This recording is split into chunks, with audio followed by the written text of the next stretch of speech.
Hello my dear செல்லக்குட்டீஸ். இன்றைக்கி நம்ம வீட்டில் கஞ்சி வடித்த சாதம், கத்திரிக்காய், முருங்கைக்காய், சவு கேரட்லாம் போட்டு சுட சுட சாம்பார். அடுத்ததாக பார்த்திங்கன்னா இந்த சாம்பாரில் இருத்த தண்ணியை வச்ச ரசம்.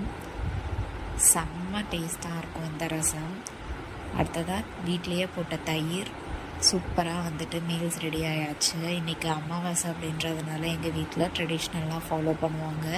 அதனால் அவங்கள பெரியவங்களுக்கெலாம் படைச்சிட்டு சாமி கும்பிட்டுட்டு அப்புறம் தான் அந்த இலையில் அவங்க சாப்பிடுவாங்க. ஸோ இன்றைக்கி பார்த்திங்கன்னா சூப்பராகவே முடிஞ்சிச்சு. சாப்பிட அவ்வளோ டேஸ்ட்டாக இருந்துச்சு. சாம்பாரும் சரி, ரசமும் சரி. சாமிக்கு படைக்கிறதுனால டேஸ்ட் பார்க்கல, பட் எல்லாமே சூப்பராக அவுட்புட் வந்துருந்துச்சு.